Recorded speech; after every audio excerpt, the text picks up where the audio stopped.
Hello friends, welcome to రుచి వంటిల్లు. ఈరోజు మనం క్యాప్సికమ్ ఫ్రై చాలా టేస్టీగా 10 నిమిషాల్లో ఎలా తయారు చేసుకోవాలో చూద్దాము. ఈ క్యాప్సికమ్ ఫ్రై మనకు అన్నంలోకి కలుపుకొని తినడానికి బాగుంటుంది, ఇంకా రసం సాంబార్లో తినడానికి కూడా చాలా బాగుంటుంది. చాలా ఈజీగా చేసేసుకోవచ్చు.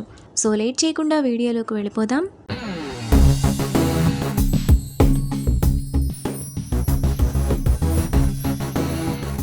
ముందుగా క్యాప్సికమ్ ఫ్రై చేసుకోవడానికి మిక్సీ జార్ తీసుకొని అందులో 2 టేబుల్ స్పూన్ల ఫ్రై చేసుకున్న పల్లీలు, 1 టేబుల్ స్పూన్ ఎండు కొబ్బరి ముక్కలు వేసుకొని కొంచెం బరకగా మిక్సీ వేసుకోవాలి.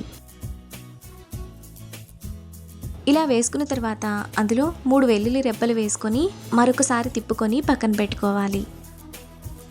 పల్లీలు కొబ్బరిని ఇలా బరకగా వేసుకున్నాక పక్కన పెట్టుకోవాలి. తరువాత స్టవ్ మీద ప్యాన్ పెట్టుకొని అందులో 1 టేబుల్ స్పూన్ ఆయిల్ వేసుకోవాలి. ఆయిల్ వేడైన తర్వాత 1 టీ స్పూన్ తాలింపు గింజలు వేసుకొని ఫ్రై చేసుకోవాలి. ఆవాలు చిటపట్లాడిన తర్వాత 1 ఎండుమిరపకాయ, 1 రెమ్మ కరివేపాకు వేసుకొని ఫ్రై చేసుకోవాలి.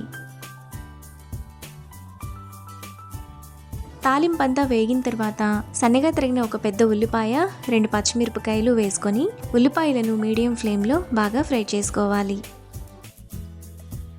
ఉల్లిపాయలు ఇలా వేగిన తర్వాత అందులో చిన్న చిన్న ముక్కలుగా కట్ చేసుకున్న 1/2 కిలో క్యాప్సికమ్ను వేసుకోవాలి.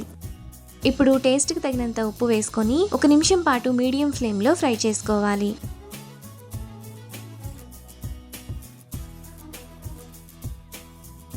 ఒక నిమిషం తర్వాత క్యాప్సికమ్ మనకు కొద్దిగా పచ్చివాసన పోతుంది. ఇప్పుడు మూత పెట్టుకొని మధ్య మధ్యలో కలుపుతూ మరో 2-3 నిమిషాల పాటు మీడియం ఫ్లేమ్లో మగ్గనివ్వాలి.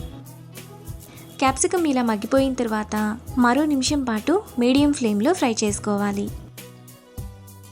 క్యాప్సికమ్ వేగిపోయిన తర్వాత అందులో 1/2 టీ స్పూన్ పసుపు, 1 టీ స్పూన్ కూరల్లో వేసుకునే కారం వేసుకొని కారం అంతా క్యాప్సికమ్కు పట్టేలా బాగా కలుపుకోవాలి. ఇలా కలుపుకున్న తర్వాత అందులో ముందుగా మిక్సీ వేసుకున్న పొడి వేసుకొని మరో 1/2 నిమిషం పాటు బాగా కలుపుకోవాలి.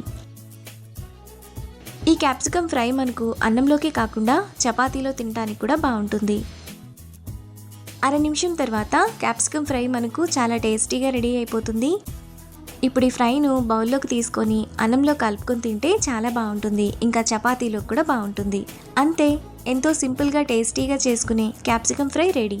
ఈ రెసిపీని మీరు కూడా ట్రై చేసి మీకు టేస్ట్ ఎలా కుదిరిందో నాకు కామెంట్స్లో షేర్ చేయండి.